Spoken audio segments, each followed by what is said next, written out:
à tous, bienvenue à votre rendez-vous. Ce qu'il fallait démontrer pour ce numéro qui va nous permettre en tout cas d'analyser une certaine actualité. On va s'intéresser à cette loi qui fait polémique et débat depuis quelques jours au Bénin. Il s'agit de la loi, vous l'aviez certainement deviné, qui organise désormais le pouvoir traditionnel au Bénin.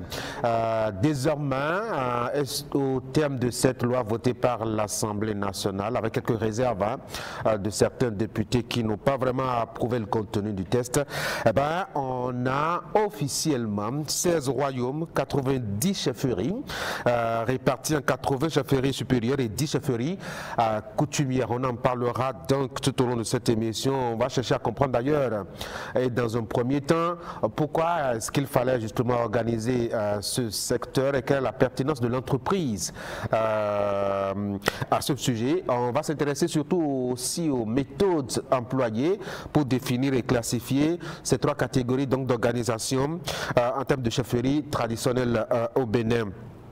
Et puis on va voir à quoi est-ce que ça peut répondre, en tout cas dans le contexte actuel, face notamment aux contestations qui montent et les tensions, ça et là, pour faire quelques réclamations à ce sujet.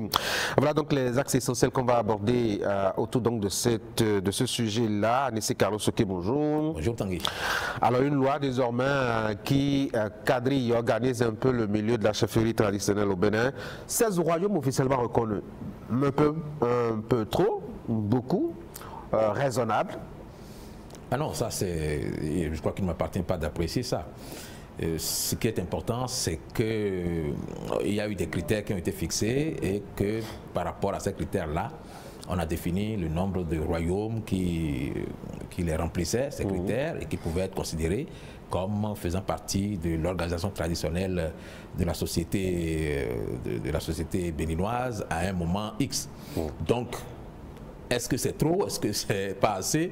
Je ne pense pas qu'on puisse établir que c'est beaucoup ou que c'est peu. Oui, parce qu'en réalité, la loi qui a été votée n'abolit pas complètement les chefferies qui n'ont pas été reconnues. Et par conséquent, je pense que le paysage de l'organisation sociale va continuer d'être ce qu'il était avant et après l'adoption de cette loi, sauf qu'il y a des chefferies qui seront officiellement reconnues. Je pose la question par rapport au nombre, à la taille des royaumes, du nombre de royaumes reconnus, parce que fondamentalement, on sait que l'espace géographique occupé par ce qu'on appelle le Bénin aujourd'hui était quand même un ensemble, une mosaïque, je dois dire, de royaumes, de chefferies, etc., où, ma foi, les différentes sociétés qui existaient étaient très bien organisées d'une certaine façon, au point qu'on ne peut pas vraiment dire fondamentalement que les 16 royaumes prennent en compte l'ensemble de ces pouvoirs qui existaient. Non, et je pense que la loi n'a même pas la prétention de recenser les pouvoirs de façon exhaustive. Et je pense que l'objectif n'est pas non plus de dire que les 16 royaumes qu'on a reconnus ne sont en réalité que les 16 entités qui existent dans le pays désormais. Il y a des régions dans notre pays qui n'étaient pas dans ce maillage d'organisation sociale reconnue à partir de la date de référence. Quand on prend par exemple l'espace Tonga à Takora, les chefferies n'étaient pas organisées de la même façon que dans la partie méridionale. Si bien qu'on a dû un peu forcer pour trouver des chefferies coutumières pour qu'enfin il y ait quand même des représentants que l'État puisse reconnaître de ce côté-là aussi. Donc, ce n'est pas forcément en tenant compte du maillage sur le plan national, mais en tenant compte d'un certain nombre de critères qui positionnent les organisations dans le temps. On va revenir sur les critères, mais déjà, regardons un peu ce qui se passe sur le terrain à l'heure actuelle. On a quand même, mettons quoi, beaucoup de rois. Il paraît qu'il y en a même jusqu'à Godomain. Je ne sais pas si c'est vrai. L'état des lieux imposait-il vraiment que l'État y jette un regard, un coup d'œil? Il était important que l'État y jette un coup d'œil parce que le renouveau démocratique, un peu comme dans le milieu politique, a donné lieu à un foisonnement de royaumes plus ou moins légitimes. Et il y avait beaucoup de personnes qui s'étaient improvisées rois, qui avaient décider du jour au lendemain que l'aire géographique qu'ils occupaient était un royaume parce qu'ils avaient de l'argent, parce qu'ils avaient une influence politique, parce qu'ils avaient la possibilité d'écraser un certain nombre de personnes et de prendre le devant. Donc, on a vu même que dans la succession au niveau de ces royaumes-là et même dans les communautés de base qu'on appelle les collectivités, les questions de succession n'étaient plus tout à fait dans le sens de la dévolution qu'on connaissait par le passé. Le Fa était devenu un peu comme très manipulable et il n'y avait que les gens qui étaient riches qui devenaient des chefs de collectivité, il n'y avait que les gens qui étaient riches qui devenaient des rois. Parce que cela appelait des charges. Et oui, ça appelle des charges, c'est vrai, mais c'est pour dire qu'en réalité, il y a eu beaucoup de manipulation dans tout ça et qu'il y avait beaucoup plus de faux rois qu'il n'y en avait de vrais. Et comme il s'agissait de mettre de l'ordre, il était normal que un certain nombre de rois ne se reconnaissent plus, ne se retrouvent plus du moins dans la liste définitive. Quelle est la pertinence vraiment de cette entreprise, je veux dire? Elle est pertinente. Elle est pertinente parce que l'organisation sociale a aujourd'hui connu une dérive politique ou politicienne, pour dire les choses comme elles sont. Des royaumes ont été créés par le colon pour les besoins de sa domination, pour les raisons de sa politique. Et par la suite, même si la Révolution avait aboli tous les royaumes qui étaient assimilés à la féodalité et qu'on disait abat la féodalité, dès qu'en 90, on a dit que les chefferies devaient être rétablies, on a vu que le pouvoir politique s'appuyait aussi sur les pouvoirs traditionnels. On a vu des rois devenir politiciens à 100%. On a vu des royaumes devenir bicéphales parce que le pouvoir politique n'était pas en parfait accord avec le roi qui était installé et qu'il fallait installer un autre roi à côté pour équilibrer les forces et pour fragiliser le premier. Bon, donc la politisation a fait que le monde de la chefferie traditionnelle a foisonné parce que tant que vous avez un royaume, on vous prend en compte et vous avez des avantages politiques ou politiciens qui sont directement liés au pouvoir en place.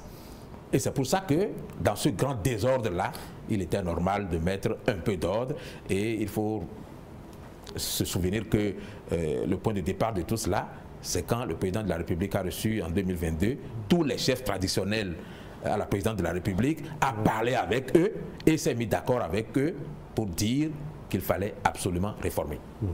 Et donc on a engagé justement ce chantier-là. Il y a eu quand même des travaux qui ont été menés pour aboutir à cette loi. Une commission d'abord pour commencer. Une commission qui a été annoncée aux rois eux-mêmes et qui a été installée quelques jours plus tard en 2022.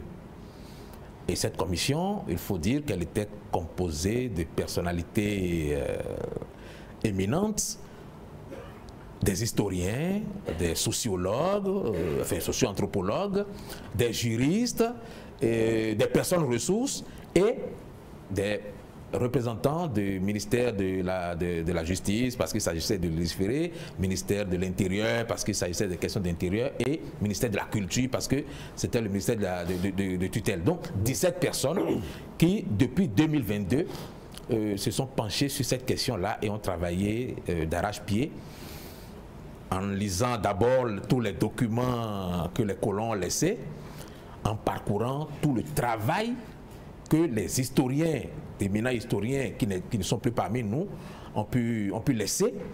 Et puis, en allant sur le terrain, rencontrer d'autres personnes ressources, pas forcément les personnes qui étaient concernées, qui avaient intérêt à orienter le débat, mais des personnes ressources qui avaient la possibilité de dire les choses comme elles étaient, sans être nécessairement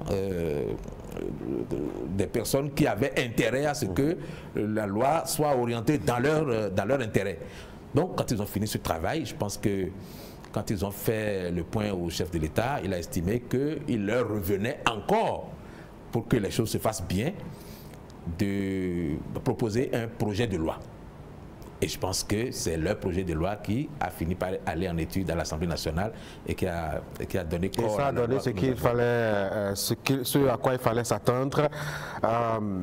Déjà les députés qui sont, ma foi, tranchés sur la proposition, le contenu du test. Tranché, vous dites? Oui, avec des positions tranchées. On a vu quand même une vingtaine dire qu'il y avait des choses à revoir dedans. Certains même ont quand même, et c'est rare ces derniers temps, pris devant des choses en faisant des conférences publiques pour contester le contenu du test. Oui, on peut revenir un peu sur ces conférences de presse-là. Mais il faut dire que l'Assemblée nationale n'a pas fait les choses à la légère non plus. Parce que lorsque la loi est arrivée à l'Assemblée nationale et qu'elle a été transmise à la commission des lois, pour ce que j'ai pu apprendre dans les couloirs de l'Assemblée et de la bouche même du président de la commission des lois qui a fait une émission récente, l'Assemblée nationale a créé, enfin, la commission des lois a créé, conformément à son règlement intérieur, une sous-commission composée des membres du bureau de la commission et de 7 autres membres qui sont venus à 3 membres de l'UPR, 2 membres du BR et 2 membres des démocrates. Donc, on a mis toutes les tendances à l'intérieur, ça faisait 12 membres, et ces 12 membres-là, c'était spécifiquement chargé de ce dossier. Et le point de départ du travail de cette commission, de cette sous-commission, c'est d'aller à la rencontre de la commission qui a proposé, la commission technique qui a proposé la loi, et d'avoir une séance d'échange qui leur a permis de poser toutes sortes de questions pour avoir toutes sortes d'éclaircissements de façon à ce qu'ils aient été véritablement éclairés avant de prendre les décisions qu'ils avaient à prendre et de faire les rapports qu'ils ont à faire pour aller au niveau de la plénière. Il faut dire que pendant cette période, puisque la commission technique n'a pas travaillé dans un bureau caché, et que les députés non plus, quand la loi est arrivée, ne l'ont pas caché, il y avait déjà eu des recours. Il y avait eu des lettres, des pétitions venues de partout dans le pays. Donc, en fait, il n'y a rien qui se dit aujourd'hui qui n'ait déjà été dit au niveau de l'Assemblée nationale. Donc, l'Assemblée nationale a recueilli une 50aine de lettres de réclamation parce que les gens ont eu à avoir accès aux projets qui étaient dans le pipeline. Donc, il y a 50 réclamations qui ont été étudiées avec, naturellement, l'avis technique de la commission qui a travaillé et qui a répondu à chaque préoccupation. Tel royaume dit telle chose, qu'est-ce que vous dites? Tel royaume réclame telle chose, pour quelle raison elle a été exclu de la liste, pourquoi tel royaume n'a pas été pris en compte, qu'est-ce qui s'est passé au niveau de telle région pour qu'il y ait ceci ou ça. Donc, toutes ces préoccupations étaient prises en compte. Et lorsque la loi est allée en plénière, on avait déjà répondu, en fait, à toutes ces préoccupations-là. Il n'empêche qu'au cours de la plénière, les députés qui avaient des réclamations à faire l'ont fait encore. Parce qu'il ne faut pas oublier que les députés sont des hommes politiques. Il ne faut pas oublier que les députés ont un électorat qui suit très attentivement ce qui se passe à l'Assemblée nationale et qui ne comprend pas, enfin qui ne comprendrait pas qu'on ait voté une loi qui exclut le royaume d'où ils proviennent sans qu'ils aient eu à dire quoi que ce soit à l'Assemblée nationale. Donc il fallait qu'on les entende. Et c'est pour ça que, par extension, même après le vote de la loi, on continue de les entendre parce qu'il faut que la communauté sache qu'ils ont, à un moment ou à un autre, exprimé au moins une donc, vous mettez leur réaction sur, je dois dire quoi, des réactions de calcul politique plutôt que d'interventions pertinentes liées à la qualité du travail qu'on nous présente. L'intervention est pertinente sans aucun doute. Mais comme je vous l'ai dit, il n'y a pas d'intervention aujourd'hui qui n'ait pas déjà été exprimée. Donc, les députés ou les membres de la commission qui parlent aujourd'hui ont déjà la réponse à leurs préoccupations avant d'aller sur la place publique, s'exprimer à nouveau, parce que pour eux, c'est un acte politique. Et c'est très important pour eux de poser cet acte politique. C'était là le cas, pourquoi est-ce que les membres de la commission ne viennent pas aussi sur la place publique et répondent justement à ces questions sur la place publique? Je pense qu'il y a peut-être un processus qui va se poursuivre. On n'a pas dit que pour l'instant, tout s'est arrêté. On n'a pas dit non plus que c'est tellement parfait qu'on ne va pas y retoucher. Peut-être que par la force des choses, on finira par enregistrer des choses qu'on n'avait pas entendues auparavant et que peut-être le président va demander une deuxième lecture. Mais cela n'enlève rien à la technicité du travail qui a été fait et qui fait de cette loi une loi qui n'est pas contestable par la faiblesse des positions politiques ou par l'influence de la politique politicienne.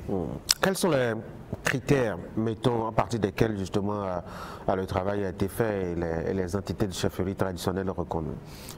Alors, pour ce que j'ai pu apprendre et pour ce que l'Assemblée nationale nous a appris, la loi a prévu de prendre en compte les chefferies traditionnelles à partir du moment où il y a eu la pénétration coloniale.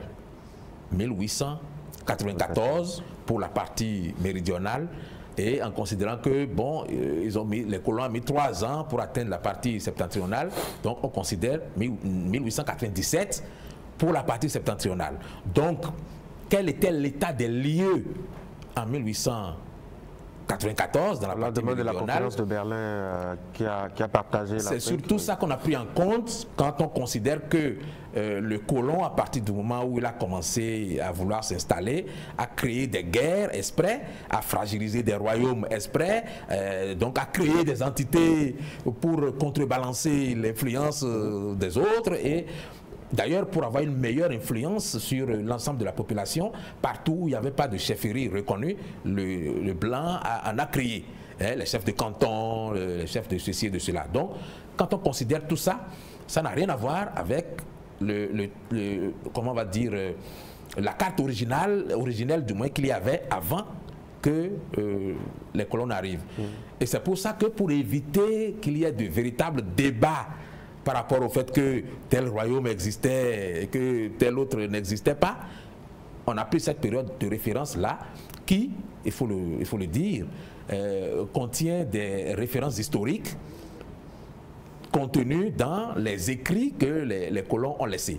Ensuite, quand on considère que après ça, il y a d'éminents historiens comme le professeur Félix Iroko, qui n'est plus parmi nous, qui ont fait un travail de recherche, mais vraiment très fouillé et très pertinent, et qui ont laissé des écrits incontestables, parce que vous vous rappelez que le professeur Iroko venait à la radio toutes les semaines, et que les émissions que faisait le professeur Iroko suscitaient parfois les réactions que nous observons aujourd'hui et par des gens qui disaient « Ah non, non, non, non, il raconte des histoires, notre royaume était comme si… » Parce que l'oralité a fait que dans certains royaumes, il y a des princes qui ont l'assurance et la certitude que les rôles les plus éminents ont été joués par leurs ancêtres parce que, comme on dit, lorsque quelqu'un raconte l'histoire, c'est lui qui est toujours le grand vainqueur de toutes les batailles. Donc, l'oralité a fait que dans chaque royaume, les gens ont le sentiment que le plus grand royaume de la sous-région, c'est le leur.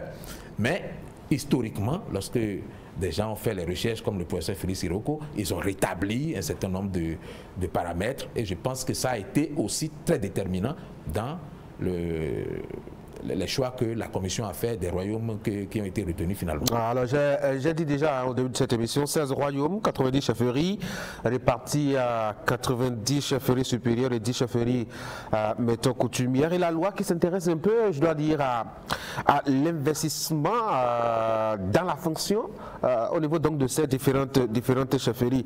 Est-ce que c'est la loi de reconnaître ou quel est le travail que la loi a fait pour adopter ou valider le processus qui a été reconnu? Je n'ai pas très bien compris la question. Est-ce que l'Assemblée nationale a fait le travail qu'il fallait avant de reconnaître le travail de la commission? La loi a validé un processus. Quel est, je dois dire, le lien avec ce qui se fait réellement et historiquement? Ah ben, je pense que la commission a travaillé aussi en allant sur le terrain.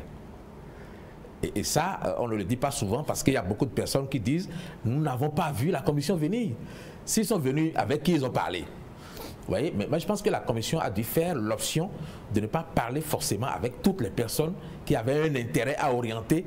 Mais il y a un problème là, il fallait écouter tout le monde. Écouter tout le monde, c'est un choix. Mais écouter la version des sachants partout, c'est aussi un autre choix. Parce que tous ceux qui parlent ne sont pas des sachants. C'est pour ça que je vous dis qu'il y a l'oralité qui a fait que certains, c'est parce que leur grand-père leur a raconté quelque chose que pour eux, mais c'est parole d'évangile. Et pourtant, ce n'était pas ça la vérité. Par contre, dans chaque aire géographique, il y a toujours des sachants. Il y a des gens qui sont très au fait de la réalité des choses. Et je pense que ces personnes-là ont été approchées autant que possible. Et c'est ce qui a permis, en fait, de combiner les documents historiques avec la réalité sur le terrain. Qu'est-ce que ça va apporter fondamentalement, je dois dire, à la valeur de la chefferie traditionnelle chez nous et à l'organisation sociale même, puisque désormais nous sommes en démocratie et l'autorité reconnue, c'est l'autorité de la loi en République, puisque c'est la République. Qu'est-ce que vient chercher justement une loi comme ça? Une loi comme ça vient réorganiser la chefferie parce que le pouvoir peut désormais s'appuyer sur la chefferie traditionnelle pour régler beaucoup de problèmes. Mais on leur a arraché tous les pouvoirs. Et pas même le pouvoir d'écouter des couples qui sont en difficulté, qui sont peut-être en chamaillerie. Et c'est ça que la loi veut corriger. On veut leur retourner une partie des pouvoirs qu'on n'aurait jamais dû leur arracher. Et ils peuvent poser aujourd'hui des actes qui ont une portée juridique. D'accord? Donc l'État les réorganise parce que l'État veut s'appuyer sur la chefferie et pour ça il fallait une certaine clarification. Il fallait définir leur statut juridique et il fallait définir les rapports entre eux et l'État. Et je pense que c'est tout cela que la loi a pris en compte parce que il y a beaucoup de problèmes sociaux qui seraient réglés et qui nous empêcheraient même d'aller vers des troubles sociaux si les rois véritablement jouaient leur rôle. Et il y a un aspect extrêmement important et ça me plaît beaucoup dans cette loi-là, c'est que désormais les rois ne seront plus des acteurs politiques.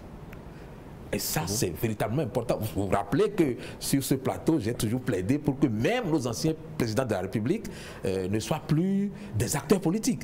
Parce que les autorités morales, tant qu'il y en a, nous permettent de pacifier le climat social.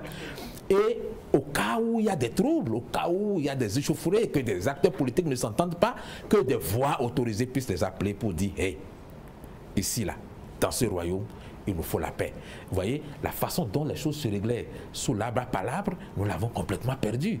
Et ça, c'était des acquis importants que la colonisation était venue balayer. Nous pouvons retrouver l'arbre à palabre, les Adjalalassa pour certains royaumes, l'arbre à palabre qui permet déjà de régler beaucoup de problèmes dans la communauté et qui, ma foi, soulage l'État d'un certain nombre de problèmes à régler sur le plan juridique. Qu'est-ce que ça apporte à l'État républicain du Bénin actuellement? Ce que ça apporte à l'État républicain, c'est exactement ce que je vous disais tantôt.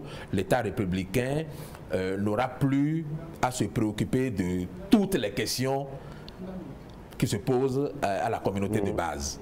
L'État, lorsqu'il veut faire passer des messages ou organiser la vie publique, convoque les rois et prend langue avec les rois.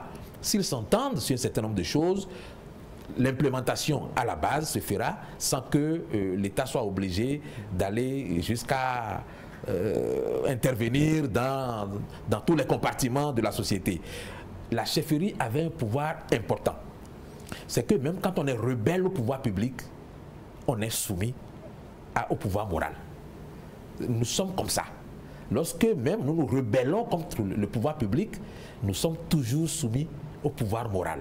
Et vous verrez que, quelle que soit la puissance d'un homme politique, devant une autorité morale, il se met à genoux. Devant une autorité morale, il se couche. Devant une autorité morale, il baisse la tête. Il fallait qu'on rétablisse ce genre d'autorité pour que, au sein de la République, nous puissions avoir des garants de la stabilité et de la paix. On a l'impression que ces trois catégories, en tout cas, de chefferies traditionnelles sont bien hiérarchisées. On a peut-être les rois, les chefferies supérieures et les chefferies coutumières. Quelle est la spécificité chacune? La spécificité, c'est que le royaume est composé de certaines organisations qui a une certaine stratification. c'est un pouvoir centralisé. Et s'il y a un roi, c'est que en dessous du roi, il y a des chefs traditionnels supérieurs, il y a de grands dignitaires, il y a des chefs coutumiers, donc c'est toute une organisation. Donc quand on reconnaît quelque part qu'il y a un royaume, c'est par le fait même de reconnaître que c'est un royaume, on reconnaît qu'il y a des sous-chefs qui auraient pu peut-être être des rois s'il n'y avait pas ce roi central.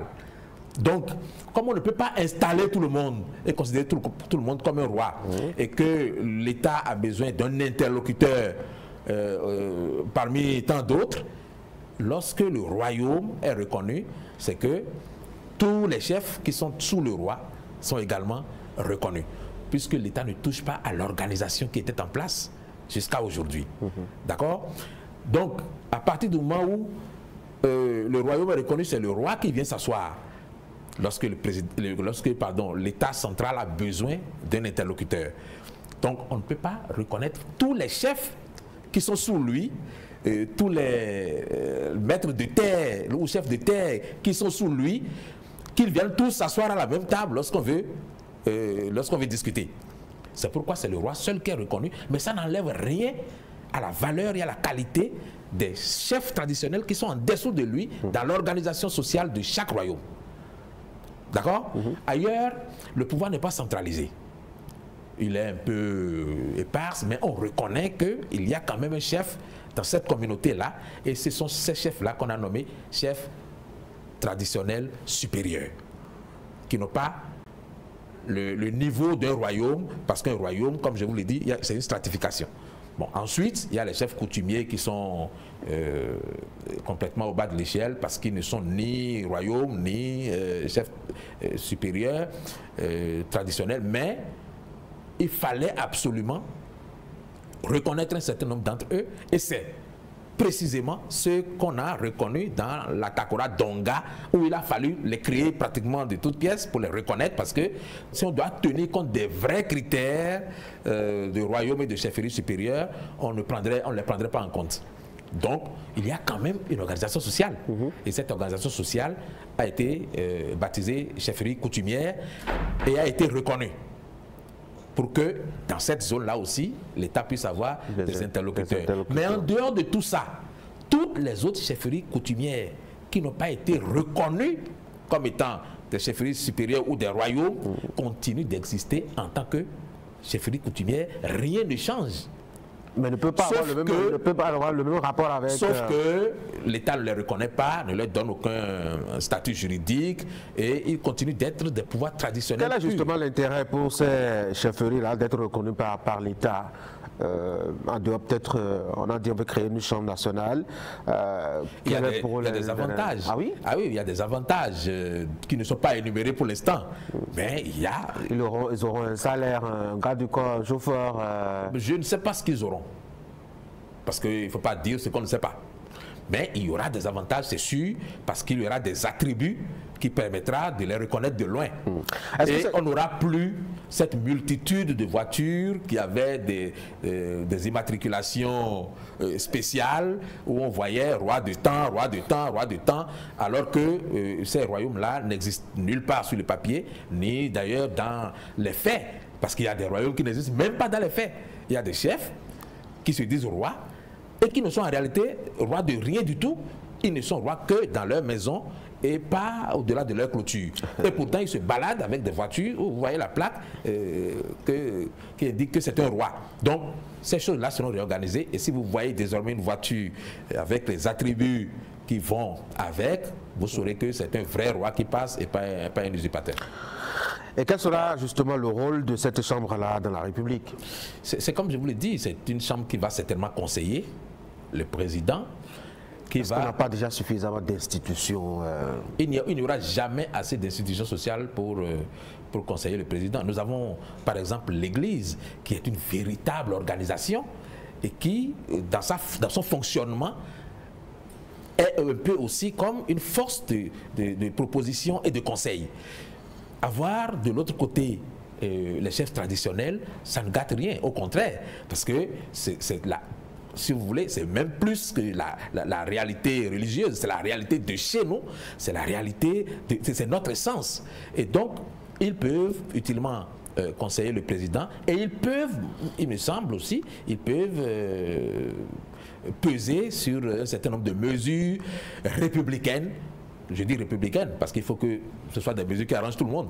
Donc quand il y a des mesures comme ça qui arrangent tout le monde, lorsqu'on dit par exemple qu'il ne faut pas que le soja du Bénin continue d'être commercialisé n'importe comment et que la pertinence de cette mesure est démontrée, que les chefs traditionnels les comprennent parfaitement, je pense qu'on n'aura plus de morts.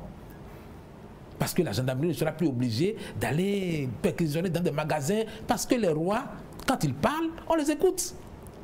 Et les rois pourraient expliquer le bien fondé de cette mesure et dire que ce n'est pas de la brimade, et expliquer que ce n'est pas une politique pour affamer ou affaiblir qui que ce soit. Donner les orientations réelles et permettre aux citoyens, à la base, de comprendre un certain nombre de mesures. Si nous avons ça, nous éviterons beaucoup de drames, comme celui qu'on a connu récemment, où les gendarmes ont été obligés d'aller réquisitionner un magasin et ça a donné lieu à des morts. Vous voyez, si la chefferie traditionnelle était bien organisée, il y a moyen d'éviter ce genre de problème. Moi, je sais qu'au Nigeria, par exemple, où ils sont en avance sur nous, vous ne pouvez pas couper un arbre, même dans votre maison, sans l'autorisation du roi. Vous ne pouvez pas. Parce qu'il y a une politique de protection de l'environnement qui est largement partagée, que les rois comprennent parfaitement. Et donc, pour couper un arbre, même dans votre champ, c'est le roi qui vous autorise. Vous voyez? Donc, ce genre de choses permet d'atteindre des objectifs à terme au bénéfice de tout le monde. Et c'est pour ça que la réhabilitation de cette chefferie me donne beaucoup d'espoir que nous avons là une solution qui nous permettra d'avancer sur beaucoup de points. Oui, mais la Commission a fait un travail, sinon la loi, puisqu'on a le résultat final. La loi a fait un travail qui risque un peu de heurter, je dois dire, la sensibilité de certains. Le fait de mettre tous les royaumes sur le même pied d'égalité, alors que quand on regarde l'histoire en termes d'étendue géographique, en termes d'influence dans la sous-région, en termes d'organisation, en termes de démographie, en termes, je dois dire, de parcours aussi, ce n'est pas la même chose. On ne peut pas donc les considérer et les faire asseoir à la même table. Si vous appelez un roi, bon, je ne vais pas arrêter les sensibilités, mais déjà que chez les Bariba, appelez déjà, je dois dire, le leader traditionnel là-bas, l'appeler déjà roi est comme un peu le diminuer, on parle d'empereur. Si lui, on doit le mettre au même pied d'égalité que les autres rois, il y a une question de préséance qui peut heurter. Alors, moi je pense que c'est une question de peut-être de sémantique, j'en sais rien, mais fondamentalement, comme je vous le disais, cela n'enlève rien à l'organisation qu'il y avait avant. Ce n'est pas parce que un roi qui se considérait comme empereur est désormais appelé roi, que ceux qui lui faisaient allégeance, en étant eux-mêmes des rois, vont cesser en disant, bon, ben, désormais nous sommes tous des rois, donc je n'ai plus de rapport de préséance. Non, c'est entre les rois, ça c'est entre les collaborateurs. Oui, non, en fait, l'État ne rentre pas dans la préséance qu'il y avait entre les royaumes. L'État ne rentre pas du tout dedans. Mais supposons que nous ayons des départements. Tous les départements n'ont pas la même taille. Et pourtant, nous avons des préfets qui ont la même, comment on va dire, la même attribution au niveau de tous les départements. Il y a des départements qui sont plus grands, d'autres qui sont plus riches, d'autres qui ont plus de densité, mais tout le monde est préfet. Mais ici, nous parlons d'histoire, nous parlons de tradition, nous parlons d'orgueil aussi. Non, nous sommes en République, il ne faut jamais l'oublier. Même si nous allons vers l'organisation de la chefferie traditionnelle, nous ne sommes pas en train de gommer les attributs de la République. Il ne faut pas l'oublier. Donc, lorsque vous avez des préfets, je reviens sur cet exemple-là, et que parmi les préfets, il y a des militaires, il y a colonel, il y a lieutenant, il y a capitaine, ce n'est pas parce qu'ils sont tous des préfets que l'État les convie tous à sa table, que le lieutenant va oublier que le capitaine est son chef, que le capitaine va oublier que le colonel est son chef. Ils viennent en tant que préfets tous, mais entre eux, il y a des grades qu'ils doivent continuer de respecter. Et c'est pourquoi je vous dis, l'État ne rentre pas dans la question de gradation, de plus grand, plus petit, l'État ne rentre pas dedans. L'État a besoin d'interlocuteurs, il les choisit et les interlocuteurs, entre eux, continuent d'avoir les rapports qu'ils avaient hier. On a beaucoup de contestations, de réclamations depuis tout ce temps. On va déjà commencer par examiner certaines contestations, réclamations, et la plus tonitruante, je veux dire, est celle d'un certain Arif Ali Bako, qui est quand même professeur au département de sociologie, qui connaît bien la matière dont il parle. On connaît un peu son travail ou ses travaux sur cette affaire-là, qui a réclamé quelques 2 ou 3 éléments. La question de l'organisation de la chefferie traditionnelle, notamment à Karim Maman par exemple, qu'on a oublié, ou à Bembereka aussi, où il pense que le type d'organisation de chefferie là-bas impose qu'on attribue plutôt, je dois dire, une catégorie, on la classe plutôt dans une catégorie plutôt que dans celle qu'on l'a mise actuellement. Si on doit suivre ce genre de considération, je crois qu'on devra créer peut-être une 50aine de catégories pour les rois. Parce qu'il faut catégoriser, et on finira par prendre tout le monde en disant que tout le monde, quelque part, est roi. Parce qu'il n'y a nulle part au Bénin un territoire, une portion du territoire où il y ait une organisation sociale. Il y a des organisations sociales partout. Donc, à partir du moment où on a défini des critères, et si on suit ces critères qui me paraissent assez objectifs, on ne peut pas continuer de trouver des catégories qui n'en finissent pas. Pour une explication que j'ai pu avoir, par exemple, quand on considère Karim Maman, le centre du royaume qui rayonnait jusque-là n'était pas sur le territoire du Bénin. Est-ce qu'on considère la partie de cette chefferie qui était sur le territoire du Bénin comme une entité royale? Ça ne me paraît pas logique. Donc, c'est vrai, il y avait une entité royale là. Il y avait du moins une organisation royale là. Mais le roi n'était pas là. Il était au Niger et il rayait jusque-là. Voilà. Donc, en fait, ceux qui ont fait ce travail l'ont fait d'une façon purement technique. Tellement technique que tout le monde est pénalisé. Vous verrez que dans le grand royaume du centre où règnent les oncles maternels du chef de l'État, ça grogne. On aurait pu dire, parce que c'est le président de la République, Patrice Talon, qui a initié cette loi-là, on devrait faire en sorte que ses oncles n'aient aucune récrimination, aucun grief contre cette loi. Et pourtant, vous voyez ce qui se dit de l'autre côté. Ils ne sont pas contents. Et pourtant, ce qu'ils disent a été déjà dit au sein de la commission, on a tout étudié, mais bon, ce n'est pas tout le monde qui avait parlé à l'époque. Et certains découvrent aujourd'hui qu'il y a une loi et s'expriment parce que c'est maintenant seulement qu'eux, ils trouvent l'occasion de s'exprimer. Vous verrez que le président de l'Assemblée nationale, qui est originaire de la commune d'Ifani, n'a pas pu intégrer la commune d'Ifani dans les 16 royaumes. Ça veut dire que, quelque part, on n'a pas tenu compte on va dire, de l'influence politique de qui que ce soit. On n'a pas tenu compte des calculs politiques. On n'a pas tenu compte peut-être des influences que le chef de l'État ou le président de l'Assemblée ou des hommes politiques auraient pu avoir sur cette commission. Il y a même des membres de la commission qui sont sortis des travaux déçus parce qu'on n'a pas pris en compte toutes les considérations qu'ils auraient voulu y trouver. Ils sont retournés dans leur royaume d'origine, expliquer au roi que malheureusement il n'a pas réussi à intégrer le royaume. Donc il y a des membres de la commission qu'on a entendus parce qu'ils ne sont pas contents. Pourquoi? Parce qu'il a fallu faire preuve d'impartialité. Et l'impartialité a créé on va dire, a créé des mécontentements partout. Et que le but essentiel de cette loi n'était pas de contenter tout le monde, mais de faire un travail technique. Oui, mais c'est juste que l'ambiance commence à se dégrader et que ça peut avoir une répercussion, je dois dire, sur l'organisation sociale actuelle du Bénin. L'atmosphère se dégrade parce que beaucoup de gens n'ont pas compris et que je pense qu'il faut organiser une campagne pour expliquer.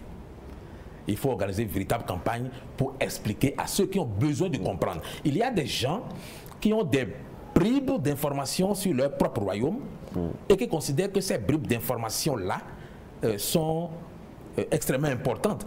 Les questions de cette nature-là sont comme les questions de croyance. Difficile de convaincre qui que ce soit que ce qu'il croit là, que ce n'est pas ça la vérité. Et pourtant, il faut arbitrer. Parce que nous sommes en République et que ce qui prévaut, la loi qui prévaut n'est pas celle de la religion ni celle de la royauté. La loi qui prévaut, c'est celle de la République. Et c'est la République qui dit ce qu'elle veut. Où est-ce qu'elle commence à reconnaître la chefferie? Où est-ce qu'elle veut que ça s'arrête? Ça, c'est la République qui le dit. Et il faut expliquer aux gens. On n'est pas en train de réécrire la carte historique du Bénin. On n'est pas en train de recréer le contexte historique du Bénin.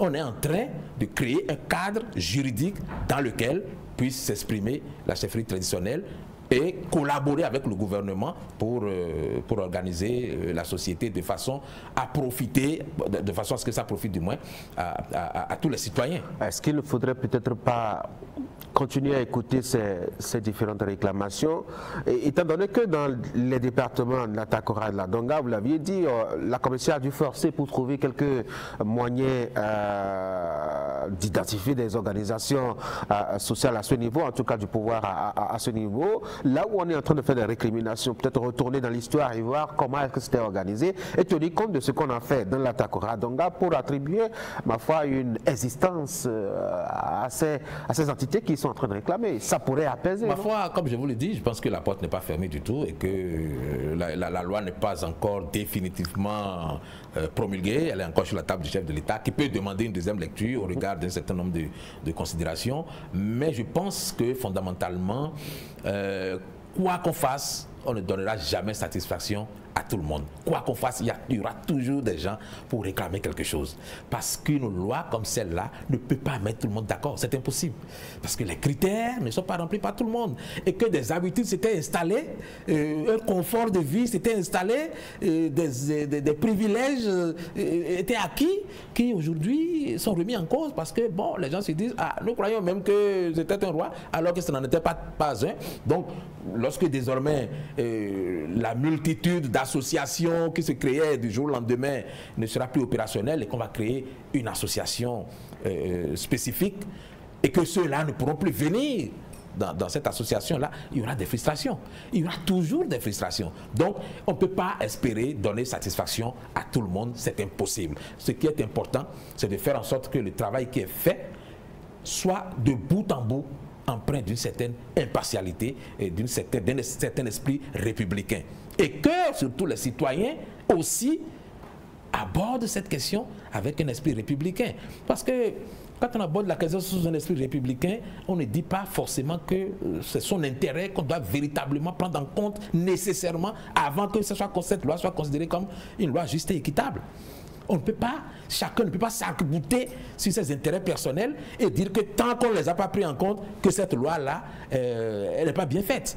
Donc il faut voir l'intérêt de la République et voir ce que chacun peut sacrifier pour que la République puisse gagner quelque chose dans l'intérêt de tous les enfants du pays.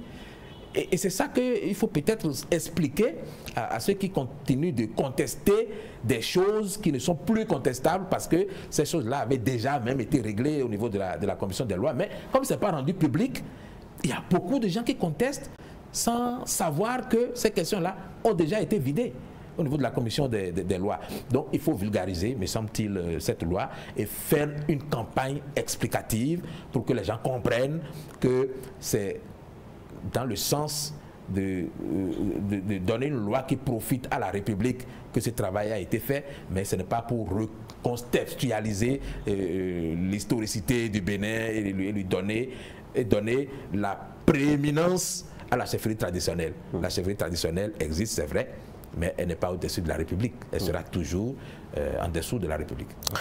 C'est vrai qu'on a des réactions ça et là, peut-être par orgueil.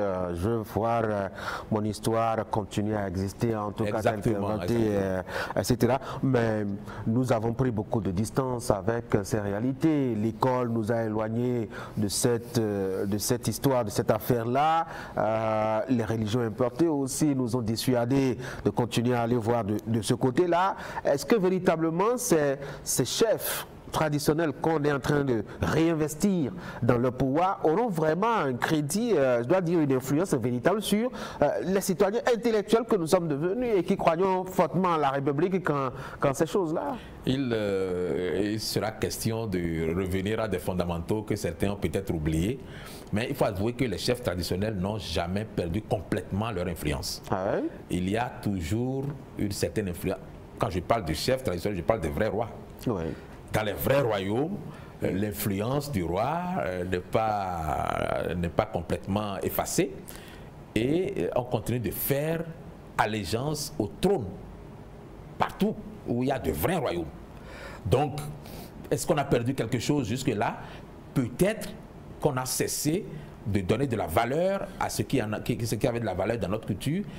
Peut-être qu'on a cessé de donner de l'importance à ce qui avait de l'importance dans notre tradition et qu'avec cette loi qui réhabilite la chefferie, on aura peut-être des programmes scolaires qui vont intégrer la connaissance réelle de ces royaumes et de leur réalité. Et puis de toute façon, les enfants vivront aujourd'hui une autre réalité.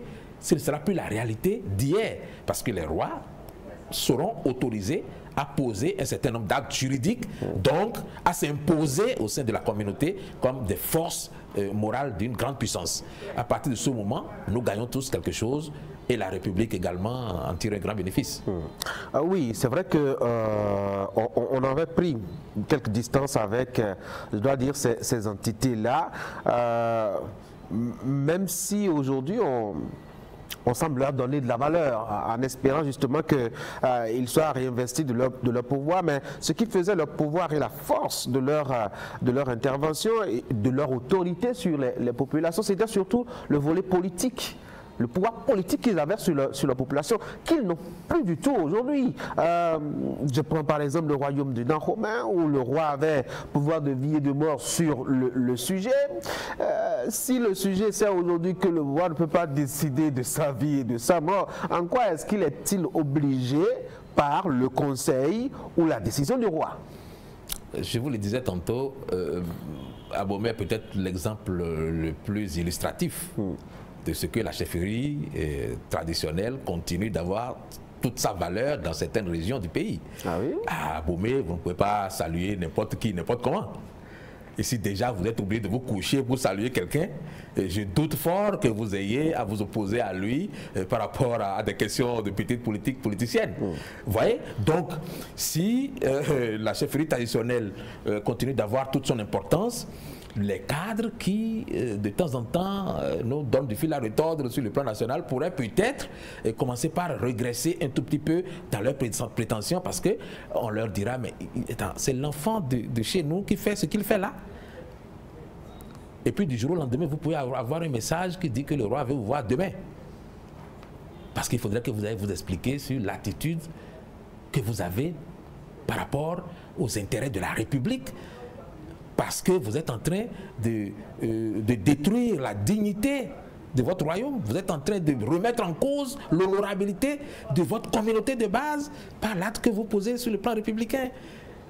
Si au niveau de la République, on ne trouve pas la solution et qu'on est obligé peut-être de sévir, mais au niveau de votre royaume d'origine, on peut vous ramener rapidement à rentrer dans les rangs. Quel est le moyen de contrainte justement? C'est ce que je veux savoir. Ce n'est pas la contrainte. Oui. C'est comme quand vous êtes affilié à un pouvoir religieux. Oui. Il n'y a pas de contrainte. Personne ne vous contraint. Mais lorsque vous n'êtes pas allé à l'église dimanche, vous n'arrivez même pas à bien dormir parce que vous vous rendez compte que vous n'avez pas accompli un devoir. Il y a quelque chose qui n'a pas fonctionné. Lorsque le mois de jeûne arrive, et tout le monde est en train de jeûner, et vous, pendant ce temps, vous voyez en train de vous balader et prendre votre bière un peu partout, vous êtes gêné. Pourquoi?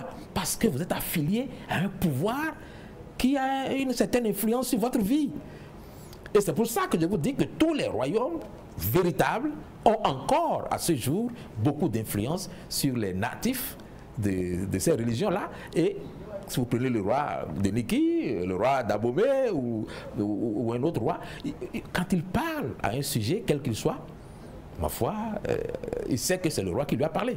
Donc, ça, nous pouvons le gagner si le cadre juridique est tracé et que le roi face à certaines situations, peut faire venir un certain nombre de gens pour régler des problèmes qui ne sont pas forcément obligés d'être réglés au sommet de l'État. La loi a prévu aussi, et j'ai, en la lisant un petit peu, la révocation de ces chefs. Oui, parce que lorsque vous donnez un pouvoir à quelqu'un pour poser des actes juridiques, ça veut dire que les actes qu'il pose entrent dans le champ d'application d'une loi. Et une loi, ça prévoit des avantages et ça prévoit aussi des sanctions. Si vous ne le faites pas comme ça, il y aura des abus. Parce que d'aucuns vont considérer que cette réhabilitation, c'est un peu comme redonner au roi le pouvoir de vie et de mort sur ces sujets. Si demain vous apprenez que tel roi a ordonné contre quelqu'un, qu'est-ce que vous direz? Si vous n'avez pas prévu une sanction, il vous dira, mais vous m'avez réhabilité tel que ça fonctionnait au moment de nos ancêtres. C'est que quand quelqu'un faisait une telle chose, on devait lui couper la tête. Donc, nous sommes en République. Et c'est pour ça que même si on rétablit la chefferie traditionnelle, il faut que la République soit présente dans la vie de tous les royaumes. Et c'est pour ça qu'il était nécessaire de prévoir des sanctions. Ces sanctions ne seront pas appliquées comme si on surveillait tous les matins le roi pour voir s'il a commis une faute pour le réhabiliter, pour le révoquer. Il faut vraiment que le roi pose des actes qui, aux yeux de ses propres sujets, méritent véritablement qu'on le sanctionne. Et qui sanctionne la République?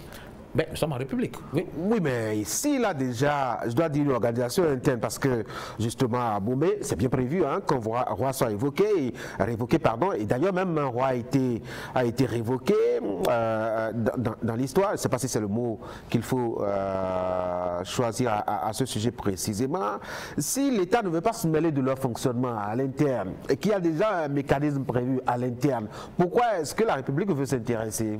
Le mécanisme à l'interne reste intact. Le roi, la République n'y touche pas. La loi n'y touche pas. La loi, du moins, n'entre pas dans le champ d'application de ce qui se faisait avant. Oui. Mais les fautes qui sont retenues ici le sont dans le cadre des lois républicaines. Des lois républicaines. Si vous êtes, je vous ai donné un exemple typique. Si vous êtes un roi, c'est pas pour ça que vous pouvez ordonner qu'on aille tuer quelqu'un. Donc, quand vous faites ça, vous enfreignez une loi de la République. Mais à l'intérieur, si vous commettez des fautes par rapport au règlement intérieur de votre royaume, vos sujets sont capables de vous destituer. Et ça, la République n'entre pas dedans. Mais maintenant, dans le cadre des actes que pose le roi, s'il est en porte-à-faux avec les lois républicaines, à ce moment-là, les sanctions républicaines s'appliquent. On dirait en fond qu'on a donné un mouton à quelqu'un, qu'on a gardé la corde. Oui, mais on ne peut pas non plus avoir des rois à l'intérieur d'une république qui soient en roue libre et fassent ce qu'ils veulent. Ça donnerait une anarchie encore plus grande que le problème qu'on a voulu régler. Donc, c'était normal de codifier et de faire en sorte que les rois soient limités dans le champ d'application de leurs prérogatives juridiques. Parce que désormais, il y a des petits problèmes que les rois peuvent régler. Mais si un roi met quelqu'un dans un cachot pendant 3 mois parce qu'il a volé un cabri, vous comprenez qu'il y a un problème là. Lui peut dire, c'est normal. Même la justice sociale garde déjà pour un poulet ou pour une oreille de mouton. C'est la République seule qui peut faire ça. En fait, c'est ce que je vais vous tenir à vous façon impunie. C'est la République seule qui peut faire ça parce que celui qui vole de cette façon tombe sous le coup des lois républicaine. Donc il y a des larcins, des petits conflits que le roi peut régler à l'intérieur de son royaume, mais lorsque vous détournez 10 milliards de francs de l'État, vous ne pouvez pas aller vous réfugier dans votre royaume en pensant que bon, c'est la sanction du roi que vous attendez et rien d'autre. Donc la République intervient à l'intérieur du royaume lorsque les intérêts de la République méritent que les lois de la République soient appliquées. Moi, je suis surtout inquiet au sujet par rapport justement à comment est-ce qu'il faut protéger justement le pouvoir du roi par rapport aux influences politiques. Déjà qu'il faut créer une chambre, c'est déjà un cercle d'influence politique potentiel, et surtout maintenant qu'il doit pouvoir interpeller certains cadres originaires de son espace d'autorité. Le roi n'est-il pas exposé véritablement, je dois dire, aux influences politiques, surtout qu'on veut tout faire pour faire de lui, je dois dire, une autorité essentiellement morale. Une autorité essentiellement morale, mais qui aura toujours un rôle politique. Mais ce rôle politique ne sera pas un rôle de politique politicienne. Un roi ne fera pas un meeting. Un roi ne sortira pas donner des consignes au cours d'un meeting pour dire vous savez, le royaume de tel royaume a choisi tel candidat et désormais je demande à tous les enfants de ce royaume de suivre ce candidat. Le roi ne peut pas faire ça. Et d'ailleurs, le roi ne devrait même plus s'afficher publiquement au cours des meetings comme on le faisait par le passé. Parce qu'avant, lorsqu'on avait un meeting, surtout quand c'est le président en exercice qui devait se déplacer, tous les rois devaient venir s'aligner, alors que c'était un meeting à la faveur du parti du président de la République. C'est pas normal. Donc, je crois que ce sont ces choses-là qu'on va essayer de limiter dans le temps, mais fondamentalement, le roi reste une autorité politique aussi, parce qu'il n'y a pas de royaume sans politique. En tout cas, on verra bien quelle sera la prospérité de cette loi-là. Évidemment, elle est appelée peut-être soit à entrer en vigueur tout de suite par le choix du président de la République ou à retourner sur la table des députés pour une deuxième lecture. C'est le président de la République qui en décidera. Ouais. Et je pense qu'il faut calmer les uns et les autres en disant que ce qui sera fait sera dans tous les cas dans l'intérêt de la République avant tout. Et il faut aussi que les réactions que nous aurons tous par rapport à cette loi soient des réactions républicaines et tout le monde en sera grandi. Anissé Kalofsoké, merci. C'est moi qui vous remercie. Mesdames et messieurs, c'est la fin de cette émission. Merci d'avoir été là.